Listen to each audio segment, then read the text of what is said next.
Can you hear me? Yes. Okay. Hi, my name is Tatsuya Arakawa. I'm a licensed mental health therapist. Thank you for coming at this time. I hope that you guys can leave with a feeling of like less anxieties and more confidence. So I'm going to be talking about this emotional wellness for kids. This is what I'm going to be talking about today. So first, let me just introduce myself a little bit. I'm born and raised in Japan. When I was a child, I was basically suffering from mental health issues, and then I even dropped out of high school when I was 16. And then during the time, like 16 to 18, I was seeing a therapist, and that's how I got into like interested in therapy. And I came here when I was to the US when I was 22, and went to grad school and college and grad school. Do you guys know where Council Fulton is? No? Okay. Well, I'm from there. And I have a lot of hobbies. That's what I do. I'm going to be talking about this later as well. I mean, the point that I want to make here with this is that like I know what it's like to suffer from mental health issues at the age of like teen. And there's some notes that I want you guys to be aware. So if you suspect that your child has mental health issues, please consult with the therapist who specializes in kids and adolescents. And the reason why is that like a lot of, I'm going to be talking about this later as well, but a lot of primary doctors, they're not really like specialized in mental health. And some counselors at school as well. And so it's better, faster to talk to this mental health therapist who specializes in kids and adolescents. Some mental health therapists do not specialize in kids and adolescents, so you might want to find a person who specializes in that area. And also, if you're already seeing a therapist, or if your child is already seeing a therapist, then please listen to them instead of my words, because they know your kids more than I do. And please be aware of the intention of this presentation. I don't mean to blame you guys. So if I sound like I'm blaming, that's not what I mean. And also a disclaimer regarding pictures. I try my best to be fair, so please bear with me about that. And also, like I said, I'm from Japan, so this is my second language as well. I'm assuming you guys are from different countries as well. So if I'm speaking too fast, let me know, please. When I had just come here and then like couldn't really speak English that well, and then people who grew up here talking really fast, I really hated it. So let me know, please. Some suggestions. I see that you guys are not really taking notes, and that's actually good. I don't mean to be sarcastic about this, like because when I do some presentation, I've done this a lot, and then I sometimes encounter people who just take every word of what I'm saying, and that's not going to be helpful to learn. So if you have any questions, just stop me. I know this sounds kind of odd, but just stop me. Interacting with me is actually makes it easier for you guys to learn. And some topics might be really difficult for you guys to listen, but that's usually the area that you guys might want to work on. It can be really beneficial, so please bear with me. And then listen and please take it in. And I know I'm kind of going over really fast because we don't really have much time, but I have a lot of things that I want to cover and then hope you guys can learn from it. So I apologize for that. So what not to expect from this workshop? A lot of parents expect that like they can learn how to be the perfect parent, but there's no such thing. So that's not what I'm here for. And then the other thing is like specific words to say to the kids. Again, there's no such thing for that. So that's not what I'm here for. Instead, what you can learn from this workshop is to learn how to understand what the accurate information of mental health is. Because there was a lot of misconception out there. And also understanding the importance of parent and child relationship. And then the importance of like culture and the other influential factors to the mental health. So I hope you guys are here to learn. And then I hope you're not like this.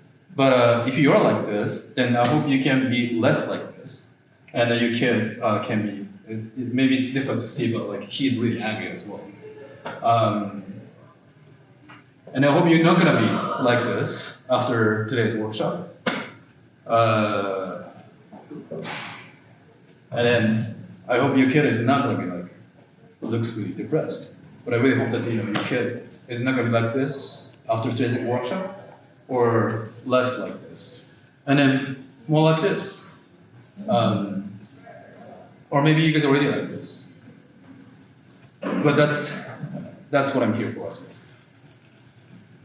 So let me go over some common misconception of like mental health. So I hear that often that if you're not happy all the time, then you're suffering from mental health, and then that's not really true. Like for example, if you lose someone that's really important, or even like pets that are really important, you're gonna feel sad. And if you don't feel sad, then there's something that you or your kids are doing to hide the feeling of sadness. So it's okay to feel sad. And also like a lot of people misunderstand that like if you are feeling stressed, then that's not good. Anything that you do that requires some kind of effort, you're supposed to feel stressed. That's just given. And then if the goal to take off that stress, if your goal is to take off that stress, then most likely you're gonna continue to misunderstand that you're suffering from some kind of mental health issues. But it's supposed to be there. And also some kind of willpower, like if you think that then you're happy, that's not how mental health usually works. And also like oftentimes that I hear is that like teenagers are in a stage where they're supposed to be saying, basically being defined. They are, but then I'm going to talk about this later, but then if the defined behaviors are too extreme, then there's a possibility that the kids are suffering from depression, because that's one of the signs. So you can't really dismiss that they're being defined just because.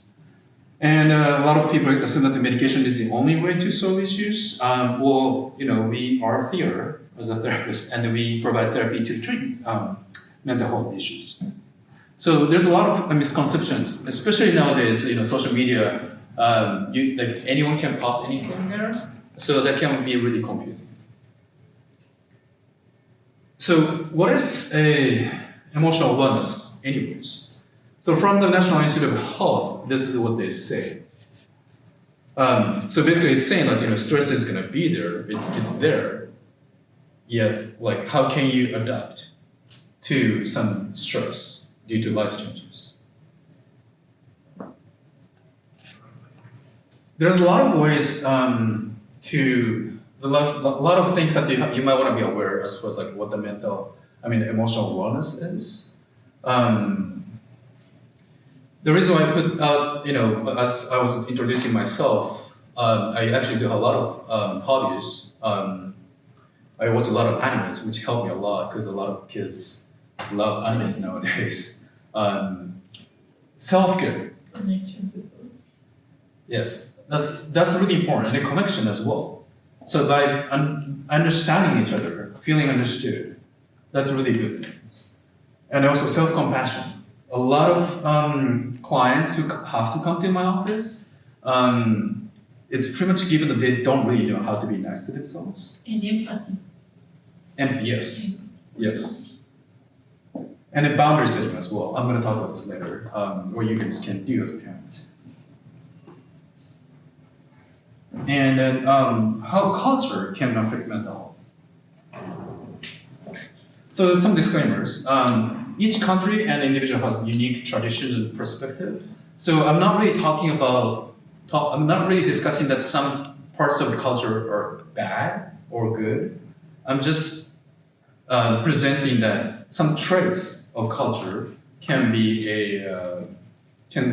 contribute to some mental health issues. And then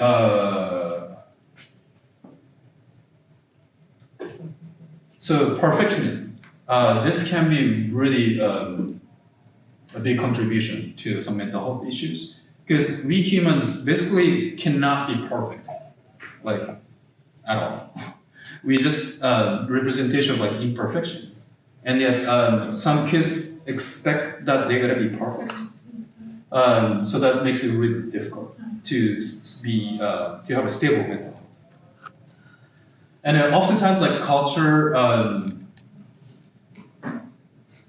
I often see like Asian culture. I'm the parent, so you have to listen to everything. But then they're in a stage where they're trying to find who they really are. And then in order for the parents to help them find who they really are, you kind of have to give some freedom as well. So, and then they tend to think that in order for them to find who they really are, the easiest way is to do something that's different to what the parents are doing, same. Because that means that they kind of finding themselves. But so which is the presentation of the defined behaviors, but they're basically doing the right things. And we've done it as well when we were teenagers. Also, like social pressure, societal expectation to be happy all the time. As I was saying, like some cultures expect that, and then that's not really possible. Also, like overwork. I often see that from like Asian culture as well, but often if when kids learn that like overwork is the norm at home, they're gonna try to do the same thing, and that's basically a recipe for mental health issues because a lot of kids have difficulty doing nothing and they're thinking that it's okay, so they're always doing something to improve, to get better, and then in a way society kind of praises that, which is not really a good thing. It's okay to do nothing sometimes, to relax and just watch TV and like, just chit chat with parents. And then also like indirect communication stuff. We created this beautiful thing called language because we communicate. We need to communicate, and then without the language, we just can't really communicate. And then, but oftentimes a lot of cultures expect that like we have to understand the other party without them saying anything, but some behaviors. It's too much expectation. Be direct, be open, and then that's something that we can learn from American culture. And then I'm going to talk about this later, but then the kids who grew up here hold American culture as well. So they might be more open and direct than you guys. And then that's okay, that's something that we can learn from them. And then, as I was saying, like individualism and collectivism. American culture emphasizes on the individual, while like oftentimes other culture emphasizes on collectivism, like meaning a emphasis on the others. And so there's some gap there. And then some cultural. So one thing that I want to emphasize here is that your child's culture is most likely different to yours. If you're from different country, and then so there are 4 ways. Like for example, I'm from Japan, and I was how do I say this? Like I was able to like immerse into like American culture, so I hold some American culture, but main culture is Japanese. Some balance there. Some people want to maintain their own culture, and then they don't want to immerse into American culture. There's no good of it. It's just how it is. And then also some people who are from different country, they don't want to hold their main culture, so they want to only immerse into American culture. So their main culture is American culture. And then there's some people who don't want to hold both cultures. Whatever your culture is, your kid's culture is most likely different. If your kid is born and raised here, it's either most likely American culture can be really stronger than your American culture. So imagine that you're basically living like if you don't know if you went to college here, but if you lived with like roommates in the past who are from different country, that's basically what you're doing. So it is really difficult because they expect you to be American and your own culture as well. Some other influential factors that makes it can contribute to mental health issues. Nowadays, it's really like a lot of expectation to go to really good school, and that can be really a good. They might be feeling really pressured, and a lot of parents understand. And some events nowadays, what's happening in the world. So what exactly can you do?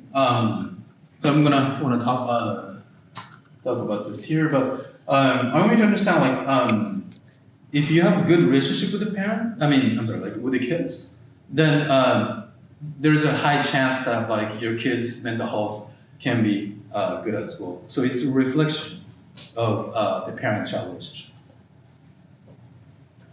So a lot of people assume that like or think that like let's have a really quality time when kids are really little, and they kind of tend to forget that like when the kids grow up and then become like middle school and high school students, they tend not to like try to have a quality time with them, but you still can have a good time with them, and then that can be a good contribution to the good mental health. And I'm gonna be talking about like what exactly you guys can do. So first thing, boundary setting. So I want you to imagine that. So this is you and this is your partner, and then this is your kid. So your kid is they're supposed to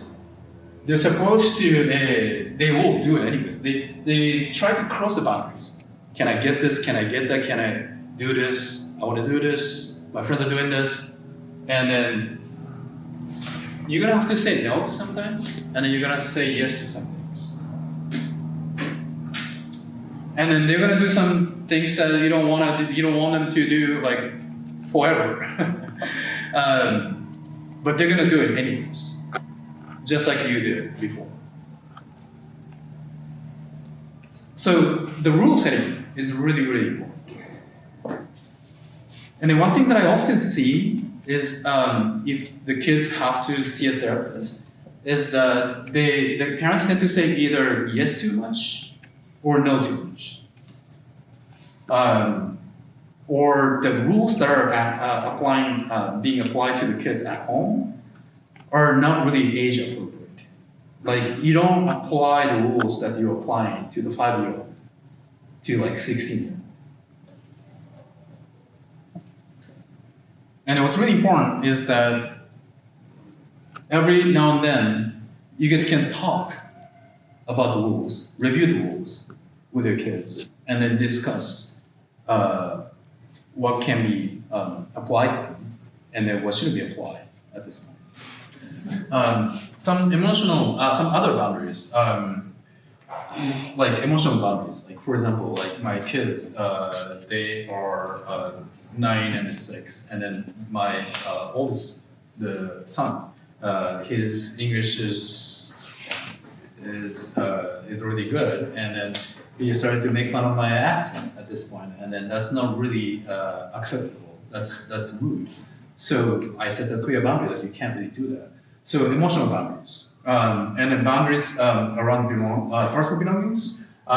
So kids touching parents' belongings. The other thing that I can do talk about this thing is that like parents also tend to believe that the kids' things are theirs, but that's not the case. Like and what I see the most is that so I do therapy like only online now, and then when I see kids, they're in their own room, right? And then out of nowhere, parents just like came into the room without knocking anything. So that's not really polite to the kids. So that's something that you guys can think about. And then financial boundaries. Like I've seen like some kids like using the credit card without any permission.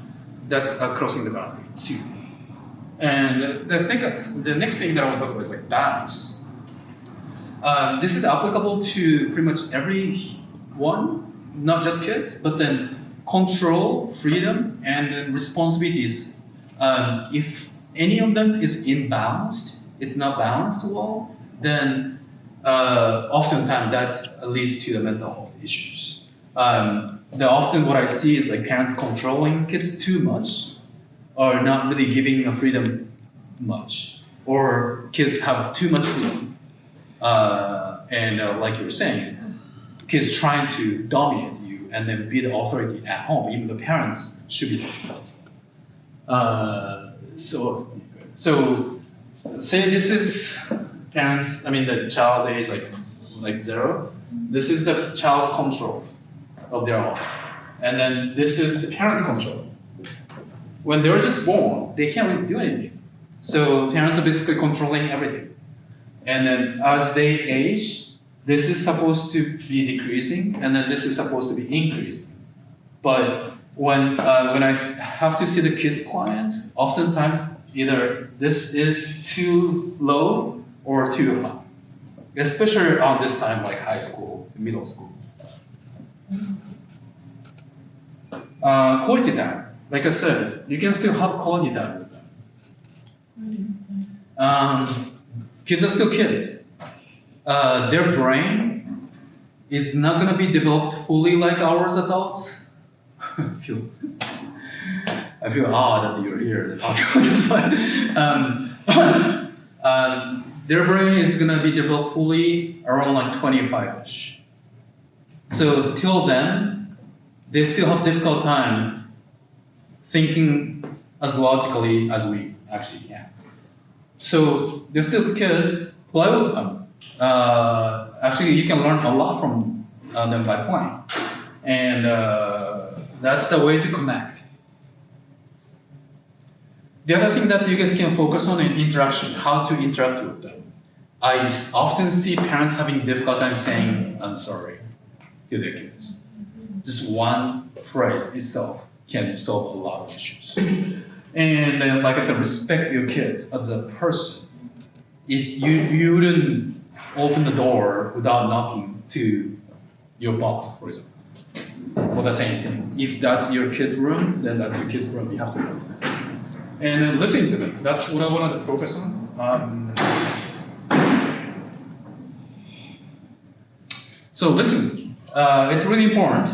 And oftentimes parents want to preach and be the teacher and then like tell them what to do. Around this age, like high school, like I said, they want to find themselves, they want to try their own ways.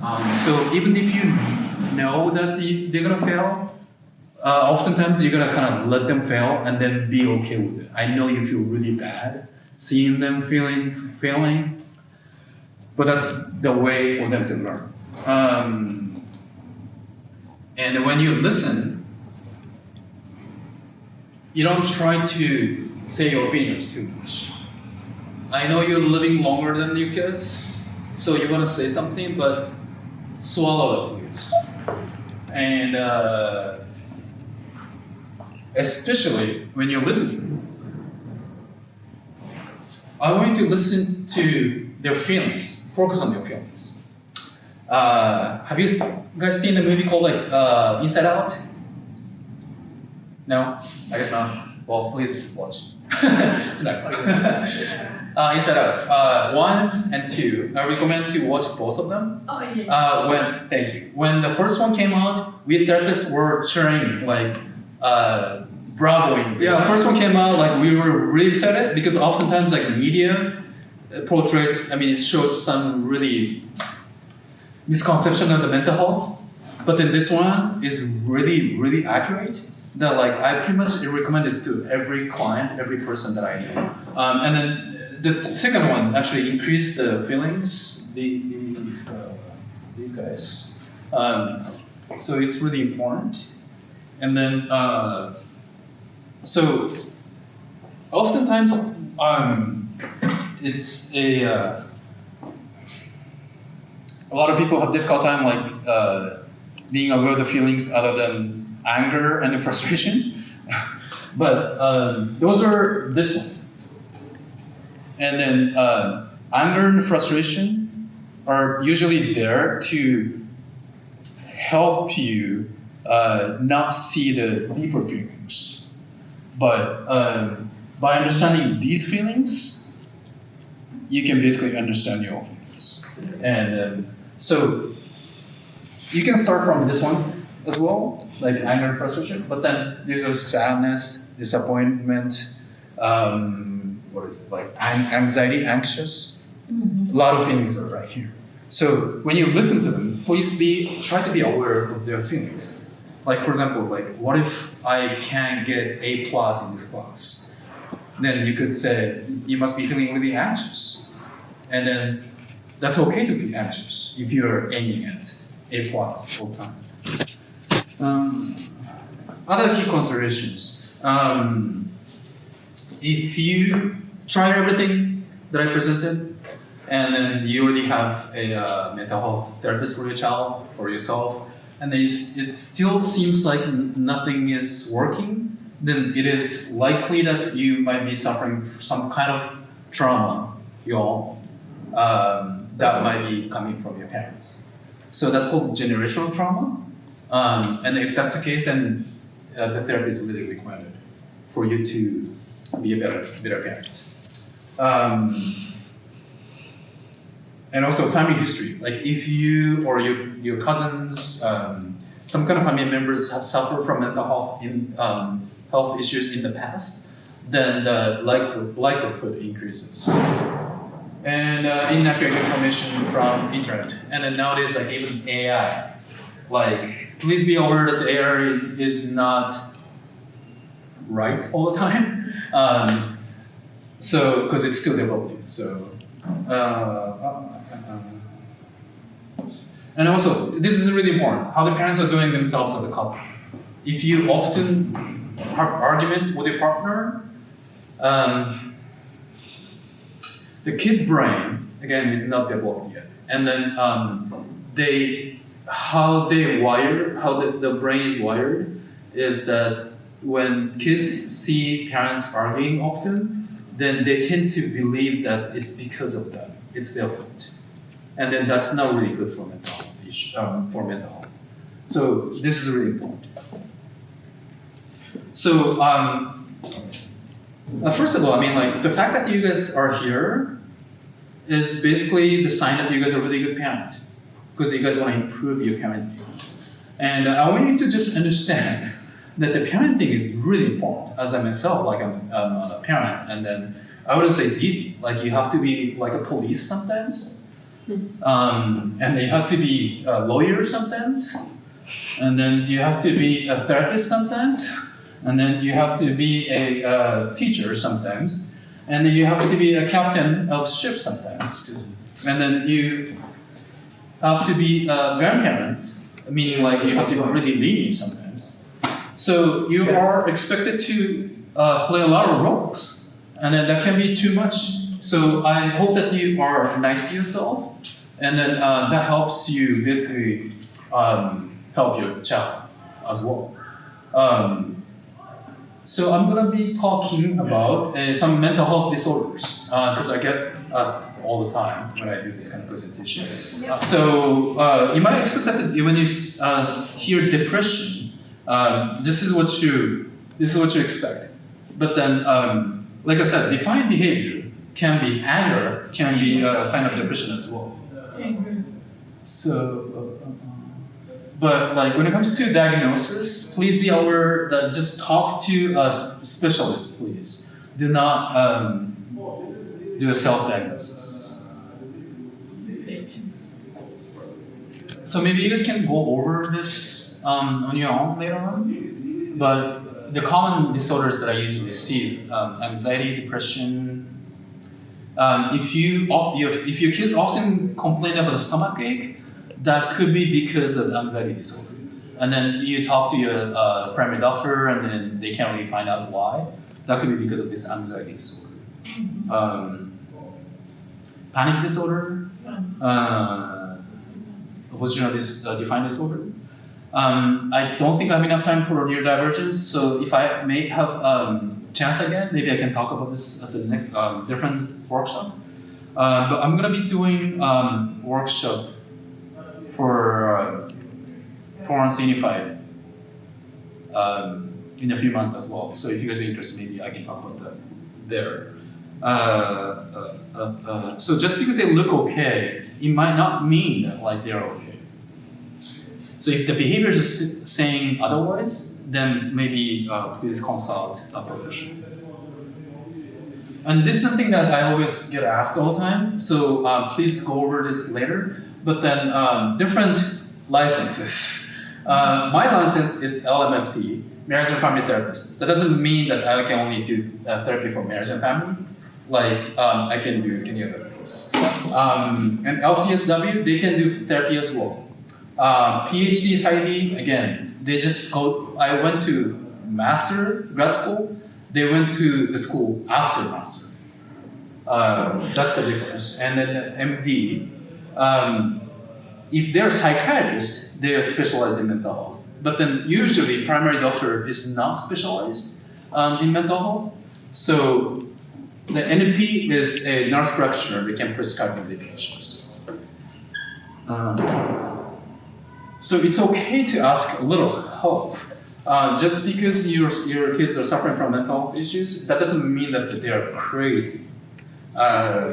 Anyone could suffer from mental health issues. I usually say to clients, parents, and then here at the workshop all the time, is that if parents change, kids usually change.